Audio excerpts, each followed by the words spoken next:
श्री गणेशाय नमः। राधे राधे दोस्तों, आज के वीडियो में हम सुनेंगे गणेश चतुर्थी की 4 पौराणिक कथाएं। तो वीडियो को शुरू करते हैं, लेकिन आपने अभी तक हमारे चैनल को सब्सक्राइब नहीं किया है तो कृपया हमारे चैनल को सब्सक्राइब कर लें और बेल आइकन की बटन को प्रेस करें। साथ में वीडियो को लाइक करें, शेयर करें। तो चलिए कथा सुनते हैं। संकष्टी गणेश चतुर्थी व्रत करने से घर परिवार में आ रही विपदा दूर होती है और कई दिनों से रुके मांगलिक कार्य संपन्न होते हैं तथा भगवान श्री गणेश असीम सुखों की प्राप्ति कराते हैं। और माह की किसी भी चतुर्थी के दिन भगवान श्री गणेश की पूजा के दौरान संकष्टी गणेश चतुर्थी व्रत की कथा पढ़ना अथवा सुनना जरूरी होता है। इससे संबंधित 4 कथाएं प्रचलित हैं। पौराणिक एवं प्रचलित श्री गणेश कथा के अनुसार एक बार देवता कई विपदाओं में घिरे थे। तब वे मदद मांगने भगवान शिव के पास आए। उस समय शिव के साथ कार्तिकेय तथा गणेश जी भी बैठे थे। देवताओं की बात सुनकर शिव जी ने कार्तिकेय व गणेश जी से पूछा कि तुम कौन सी देवताओं के कष्टों का निवारण कर सकते हो। तब कार्तिकेय व गणेश जी दोनों ने ही स्वयं को इस कार्य के लिए सक्षम बताया। इस पर भगवान शिव ने दोनों की परीक्षा लेते हुए कहा कि तुम दोनों में से जो सबसे पहले पृथ्वी की परिक्रमा करके आएगा वही देवताओं की मदद करने जाएगा। भगवान शिव के मुख से यह वचन सुनते ही कार्तिकेय अपने वाहन मोर पर बैठकर पृथ्वी की परिक्रमा के लिए निकल गए। परंतु गणेश जी सोच में पड़ गए कि वह चूहे के ऊपर चढ़कर सारी पृथ्वी की परिक्रमा करेंगे तो इस कार्य में उन्हें बहुत समय लग जाएगा। तभी उन्हें एक उपाय सूझा। गणेश अपने स्थान से उठे और अपने माता पिता की 7 बार परिक्रमा करके वापस बैठ गए। परिक्रमा करके लौटने पर कार्तिकेय स्वयं को विजेता बताने लगे। तब शिव जी ने श्री गणेश से पृथ्वी की परिक्रमा न करने का कारण पूछा। तब गणेश जी ने कहा कि माता पिता के चरणों में ही समस्त लोक हैं। यह सुनकर भगवान शिव ने गणेश जी को देवताओं के संकट दूर करने की आज्ञा दी।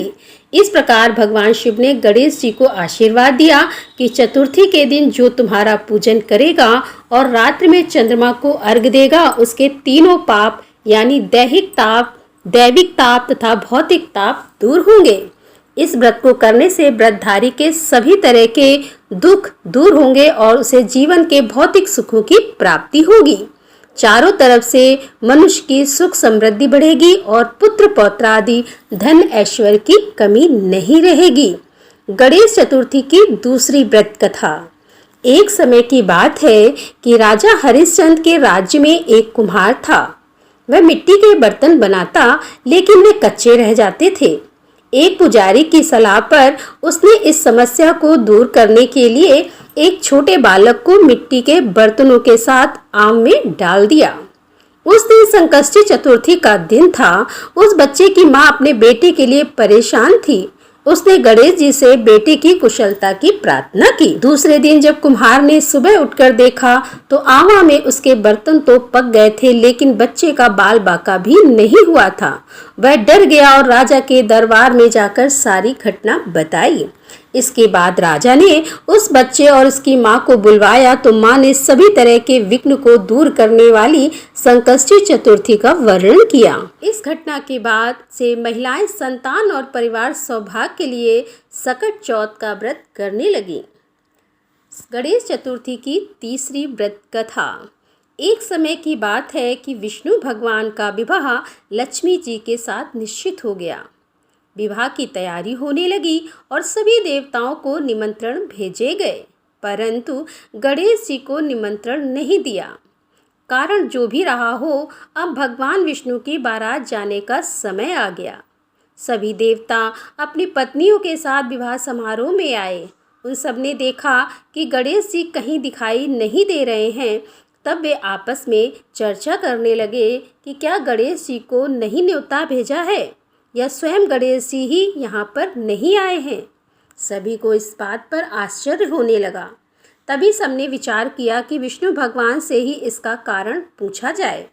विष्णु भगवान से पूछने पर उन्होंने कहा कि हमने गणेश जी के पिता भोलेनाथ महादेव को न्योता भेजा है।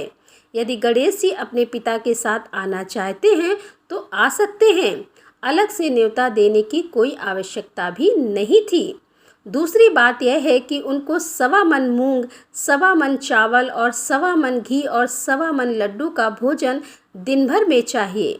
यदि गणेश जी नहीं आएंगे तो कोई बात नहीं, दूसरे के घर जाकर इतना सारा खाना पीना अच्छा भी नहीं लगता। इतनी वार्ता कर ही रहे थे कि किसी एक ने सुझाव दिया कि यदि गणेश जी आ भी जाएं तो उनको द्वारपाल बनाकर बैठा देंगे कि आप घर की देख रेख करना। आप तो चूहे पर बैठकर धीरे धीरे चलोगे तो बारात से बहुत पीछे रह जाओगे। यह सुझाव भी सबको पसंद आ गया तो विष्णु भगवान ने भी अपनी सहमति दे दी। होना क्या था, इतने में भी गणेश जी वहां आ पहुंचे और उन्हें समझा बुझाकर घर की रखवाली करने बैठा दिया। बारात चल दी। तब नारद जी ने देखा कि गणेश जी तो दरवाजे पर ही बैठे हुए हैं, तो वे गणेश जी के पास गए और रुकने का कारण पूछा। गणेश जी कहने लगे कि विष्णु भगवान ने मेरा बहुत अपमान किया है। नारद जी ने कहा कि आप अपनी मूषक सेना को आगे भेज दें तो वह रास्ता खोद देंगे, जिससे उनके वाहन धरती में धंस जाएंगे। तब आपको सम्मानपूर्वक बुलाना पड़ेगा। अब तो गणेश जी ने अपनी मूषक सेना जल्दी से आगे भेज दी और सेना ने जमीन पोली कर दी। जब बारात वहां से निकली तो रथों के पहिए धरती में धंस गए। लाख कोशिश करें परंतु पहिए नहीं निकले। सभी ने अपने अपने उपाय किए परंतु पहिए तो नहीं निकले, बल्कि जगह जगह से टूट गए। किसी की समझ में नहीं आ रहा था कि अब क्या किया जाए। तब तो नारद जी ने कहा कि आप लोगों ने गणेश जी का अपमान करके अच्छा नहीं किया। यदि उन्हें मनाकर लाया जाए तो आपका कार्य सिद्ध हो सकता है और यह संकट टल सकता है। शंकर भगवान ने अपने दूत नंदी को भेजा और वे गणेश जी को लेकर आए। गणेश जी का आदर सम्मान के साथ पूजन किया। तब कहीं रथ के पहिए निकले। अब रथ के पहिए निकल तो गए परंतु वे टूट फूट गए तो उन्हें सुधारे कौन। पास के खेत में एक किसान काम कर रहा था, उसे बुलाया गया।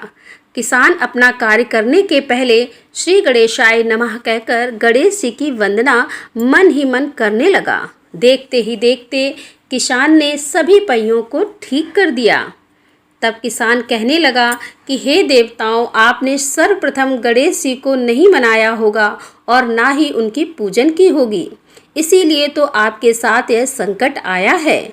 हम तो मूर्ख अज्ञानी फिर भी पहले गणेश जी को पूजते हैं, उनका ध्यान करते हैं। आप लोग तो देवतागण हैं, फिर भी आपने गणेश जी को कैसे भूल गए। अब आप लोग भगवान श्री गणेश जी की जय जयकार बोल कर जाएं तो आपके सब काम बन जाएंगे और कोई संकट भी नहीं आएगा।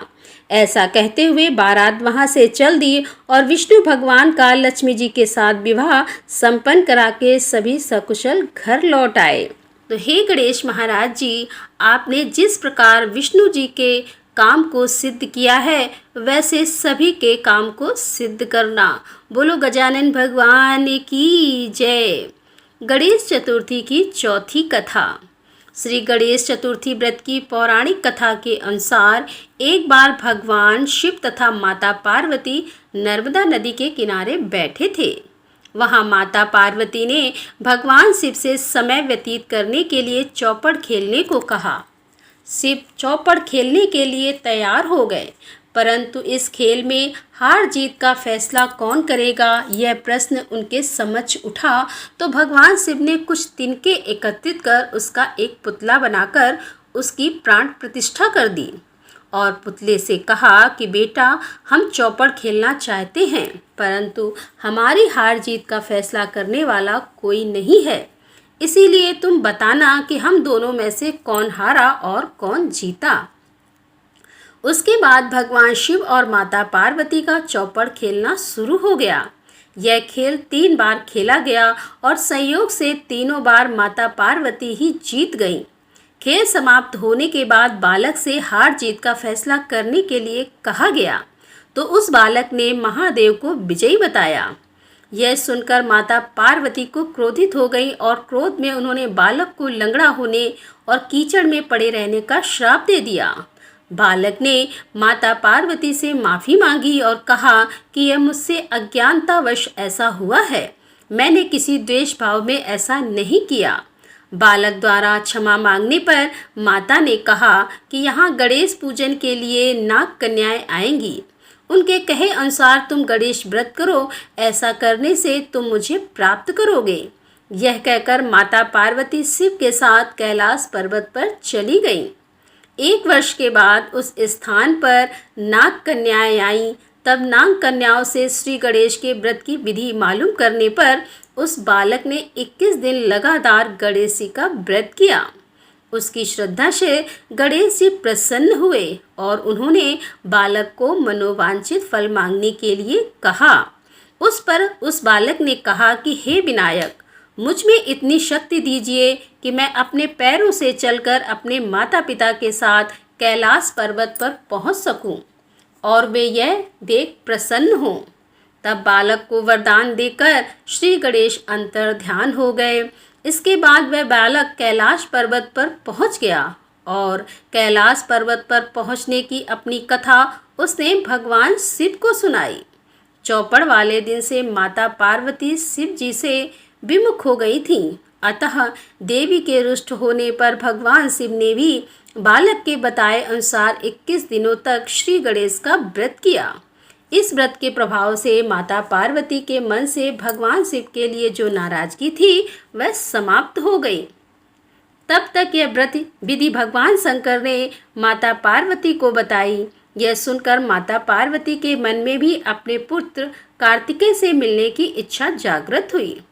तब माता पार्वती ने भी 21 दिन तक श्री गणेश का व्रत किया तथा दुर्वा, फूल और लड्डुओं से गणेश जी का पूजन अर्चन किया। व्रत के 21वें दिन कार्तिकेय स्वयं माता पार्वती से आ मिले। उस दिन से श्री गणेश चतुर्थी का यह व्रत समस्त मनोकामनाओं की पूर्ति करने वाला व्रत माना जाता है। इस व्रत को करने से मनुष्य के सारे कष्ट दूर होकर मनुष्य को समस्त सुख सुविधाएं प्राप्त होती हैं। तो बोलो श्री गणेश भगवान की जय।